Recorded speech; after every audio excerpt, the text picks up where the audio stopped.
As Foreign Affairs Minister Anita Anand speaking ahead of welcoming her G7 counterparts in Niagara, Ontario. The federal government is walking a delicate diplomatic tightrope these days.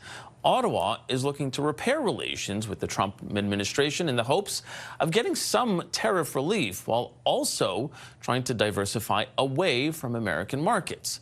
Joining us now on how all of that is going is our front bench, former senior advisor to the Liberal Ontario governments of Dalton McGuinty and Kathleen Wynne, Dan Moulton. He's now partner with Crestview Strategy. Shakir Chambers is a vice president at Oyster Group.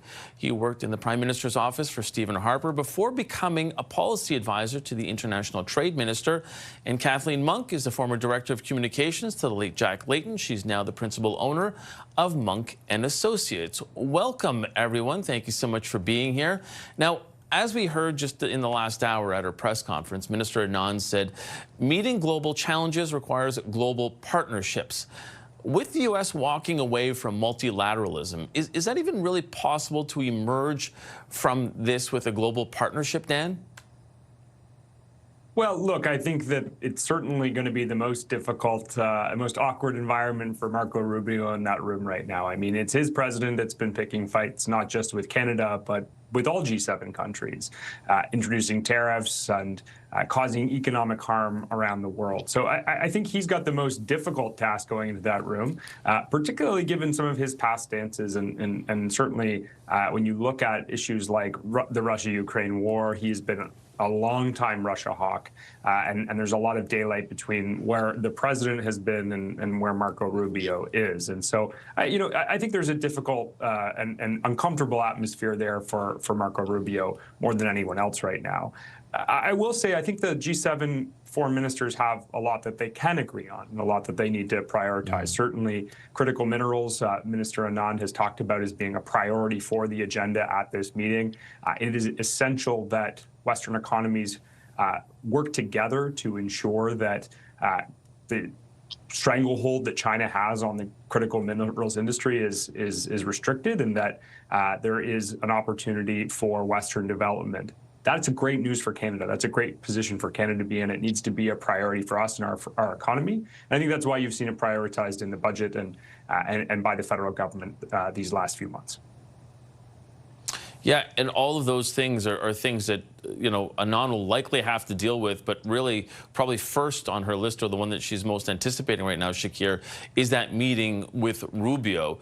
A lot of people are hoping to repair relations between Canada and the U.S., given where they go and how it really does sort of start and end with the person in the Oval Office. Do you think we can expect any kind of progress on that front when Rubio sits down with Anand?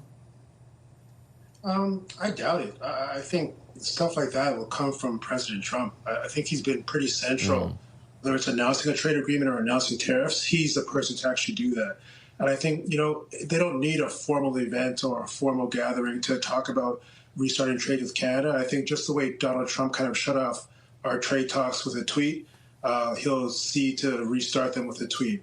I'm not sure Rubio kind of has that mandate to go and, restart trade talks with Canada. I think this is more about talking about that global peace, talking about international security, talking about resolving or how we can try to resolve the conflict in Ukraine. I think that's more the objective of Rubio going there. But I think for Canada and the U.S. to restart trade talks, I don't think it's going to happen in the next 48 hours. And I think if you take the words of the U.S. ambassador serious, it won't happen until the start of next year. So I think we're a long way from getting those underway again. Kathleen, how much pressure is on the Foreign Affairs Minister, Anita Anand, when you consider that she's told the Canadian press on Monday that she wants to ensure that Canada remains a leader on the world stage, especially coming out of this, as this is one of the last meetings as we hold the presidency of the G7 and hand it off? How high are the stakes for Canada to make sure that they can follow through on that and try and keep multilateralism together for at least a couple of more months here? Well, I do think the stakes are high. And I do think that the Carney government and frankly, Anita Anand have been pretty lucky to be the chair of the G7 in this very turbulent year with Donald Trump. Because frankly, Anand has been able and Canada has been able to set the table in terms of the agenda, the tone, what they're talking about. Even the very location of this G7 foreign ministers meeting is a diplomatic signal in itself. It's in Niagara. So yes, in Canada, but with a clear view of the U.S. And how close and complex a relationship, both trading and relationship, is geographically with the U.S. You can literally see it across the water.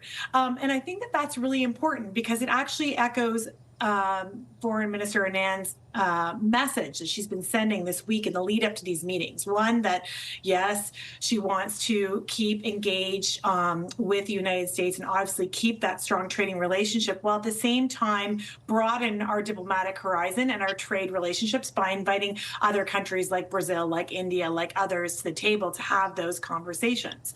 And like Dan mentioned, forwarding issues in this year, in our G7 chair year, that are really important to Canadians, like the critical mineral strategy, and talking about that and how it can benefit Canada and Canadians. And so I think that she's got to walk this careful line, and you've seen her in the last few days actually step back from the direct relationship with the U.S. in terms of the trade file and you know, tip her hat to her cabinet colleague, Dominic LeBlanc, and others who are managing that file. And she herself is trying to drive the kind of wider agenda. But just back to, you know, the fortunate situation that Canada is in this year to have been chair. And it does, as you say, Mike, it's wrapping up. This is one of the last meetings, but that we've been able to kind of not been drowned out, but actually kind of shape some of the focus in this very tumultuous year. Yeah, and Dan, it's interesting because I know you had mentioned it in your first answer and how Canada is trying to sort of rally support around critical minerals between G7 countries. And we saw that with the ministers of natural resources just a couple of weeks ago doing that, while at the same time, I mean, sort of having this second dance on the sideline of making sure that, yeah, hey, we're normalizing, you know, not to say normalizing, but sort of restarting the relationship with China. Right. From whom we're going to be competing. You know, there was that interview that Vashi Kapelos had with Tim Hodgson, the Natural Resources Minister, where it was that question of, can you do both at the same time, sort of rally the G7 together against China, but at the same time try and sort of start trade talks with China? So how difficult is that going to be in this next couple of days as well? Well, I think that's a reality that Canada faces with lots of countries, and all countries, frankly, face with each other. You can compete and trade economically with a country, right? That is a normal nature of state-to-state relationships. And I think that Canada has made a clear commitment to double exports with non-U.S. economies over the course of the next 10 years. And if we're going to be able to get there, it's going to obviously include increasing our trading relationship with growing economies around the world, including China. I think the G7 ministers, though, are dealing, and foreign ministers are dealing with something far more pressing right now, which is that many of the countries around that table have, over the last 20 years, put a great deal of their energy reliance on Russia. And these economies have been woken up from that relationship over the last few years and need to find other trading partners around the world that they can rely on for their energy supply. Canada plays a really important role in that conversation.